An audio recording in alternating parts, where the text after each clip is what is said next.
السلام علیکم ناظرین، آپ کو اپنے چینل میں خوش آمدید کہتے ہیں۔ اے دل ڈرامے کی آنے والی قسط کی بات کریں گے، جس میں ملیحہ جو ہے وہ اپنے گھر پر بے ہوش پڑی ہے اور روحام اس کو ڈھونڈتا ہوا جب آتا ہے وہاں پر تو اسے دیکھتا ہے اور اس کو ہاسپٹل لے آتا ہے اور اپنی ماں کو اور اپنی والدہ کو اپنی ماں کو اور اپنی بہن کو وہاں بلا لیتا ہے ہاسپٹل میں، اور بڑا پریشان ہے اس کے لیے، اور ماں کے پوچھنے پر بتاتا ہے کہ میرا اسے جھگڑا ہو گیا تھا اور اس لیے میں ناراض ہو گیا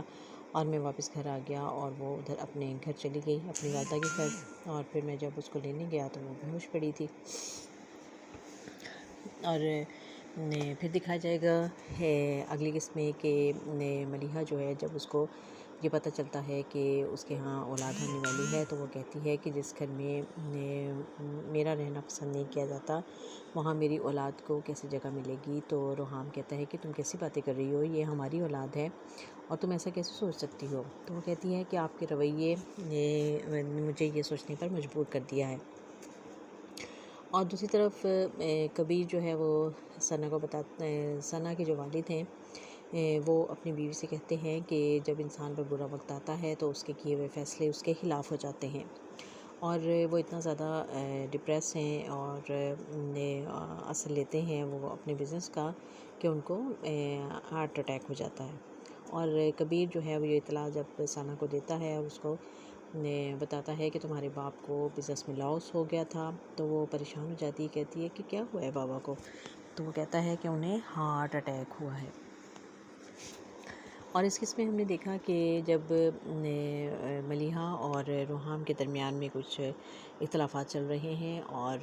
جب سے روحام کو یہ پتہ چلا ہے کہ ملیحہ کی زندگی میں کوئی اور بھی تھا اس سے پہلے اور اسے شادی کرنا چاہتا تھا، تو اس کا موڈ کافی آف ہے اور وہ کافی ناراض رہا ملیحہ سے۔ ملیحہ نے کافی کوشش کی کہ وہ وضاحت کرے اور اس کو ساری حقیقت بتائے، اور اس نے اس کو بتایا بھی کہ میں تمہیں بتانا چاہتی تھی لیکن میں اپنی امی کے منع کرنے پر میں نے نہیں بتایا تھا، کیونکہ ان کا خیال تھا کہ مرد جو ہے وہ یہ چیز برداشت نہیں کر پاتا، تو اس لیے میں نے نہیں بتایا تھا۔ لیکن وہ پھر بھی جب اس پہ یقین نہیں کرتا تو اور اس کو کہتا ہے کہ اب کوئی بھی تمہیں کام ہوگا تو مجھے مت کہنا بلکہ اپنی ذمہ داری خود اٹھانا۔ تو اس کے نام جو اس کا اپنا گھر ہے اور ایک دکان بھی ہے جہاں سے کرایہ آتا ہے، تو جب اسے وہاں اس کے معاملات دیکھنے کے لیے جانا تھا تو اس نے سوچا کہ میں اگر روحام کو بتاؤں گی تو وہ پھر کہے گا کہ میں اپنی ذمہ داری اس پہ ڈال رہی ہوں، تو اس لیے وہ اکیلی ہی وہاں چلی جاتی ہے، اپنی ساس کو بتا دیتی ہے کہ میں جا رہی ہوں کسی کام سے، تو آپ روحام سے مت کہیے گا، وہ پہلے بڑے مصروف ہیں، پریشان ہوں گے۔ اور جب وہاں جاتی ہے تو دکاندار جو ہے جو اس کو اندازہ ہے کہ اب یہ اکیلی رہ گئی ہے اور اس کی ماں کی ڈیتھ ہو گئی ہے، تو اس نے اس مجبوری سے فائدہ اٹھانے کی کوشش کی اور اس نے اس سے چال چلی اور ملیحہ سے کہا کہ بیماری کے دوران تمہاری والدہ مجھ سے کافی رقم لیتی رہی ہیں اور وہ سارا حساب کتاب جو ہے وہ اتنا بڑھ گیا ہے کہ اب میں نے اس کا حل یہی سوچا ہے کہ دیکھو میرا کاروبار تو اچھا نہیں چل رہا ہے، تو تم یہ دکان جو ہے وہ میرے نام ٹرانسفر کر دو، اور میں وہ قرضہ جو تھا میرا وہ میں وصول کر لوں گا اور پھر باقی رقم میں تمہارے اکاؤنٹ میں ڈال دوں گا اور تمہیں ہر مہینے کرایہ دیتا رہوں گا۔ تو ملیحہ جو ہے وہ یہ بات سن کے بڑا چونک جاتی ہے اور کہتی ہے کہ مجھے اس کا حساب کتاب بتائیں، کیونکہ امی تو ہر چیز کا حساب رکھتی تھی اور ان کے پاس ان کی کاپی میں سب کچھ موجود ہوگا، تو میں وہ سب لے کر آؤں گی۔ اس دوران جب روحام گھر پہنچتا ہے اور ماں کو پتہ چلتا ہے کہ وہ ملیحہ کو نہیں لے کر آیا ہے تو وہ اس کو ڈانٹتی ہے اور اس کو فوراً واپس بھیجتی ہے کہ جاؤ مارکیٹ گئی ہے اور تم اس کو لے کر آؤ۔ اور وہ جب اسے لینے آتا ہے اور کال کرتا ہے تو وہ کال کا جواب نہیں دیتی، اور پھر جب وہ وہاں سے واپس جا رہی ہوتی ہے رکشے میں تو اس کی کال آتی ہے، تو وہ دیکھتی ہے اسے اور حیران ہو جاتی ہے اور کہتی ہے کہ کیوں مجھے کال کر رہے ہیں آپ؟ تو وہ کہتا ہے کہ یہ کیا طریقہ ہوا، میں کال نہیں کر سکتا، اس طرح کیوں کہہ رہی ہو؟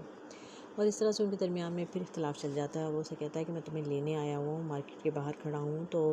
وہ اس کو ٹال دیتی ہے کہ مجھے تو تھوڑا وقت لگے گا، میں لیٹ ہو جاؤں گی، تو وہ کہتا ہے ٹھیک ہے جتنا بھی تمہیں ٹائم لگے گا میں یہیں کھڑا ہوں۔ اور اب وہ وہاں پہنچتی ہے جب مارکیٹ میں تو وہاں باہر اس کا انتظار کر رہا ہے، اس کو دیکھ کر بڑا حیران ہوتا ہے کہ یہ تو باہر سے آ رہی ہے، تو یہ کس مارکیٹ گئی تھی؟ تو وہ اسے جب پوچھتا ہے تو وہ سوچتی ہے کہ اگر میں اس کو بتا دوں گی دکان کا معاملہ تو یہ پھر کہے گا کہ میں اس پہ اپنی ذمہ داری ڈال رہی ہوں، تو اس لیے وہ ٹال دیتی ہے، اس کو کہتی ہے کہ میں قبرستان کے لیے گئی تھی۔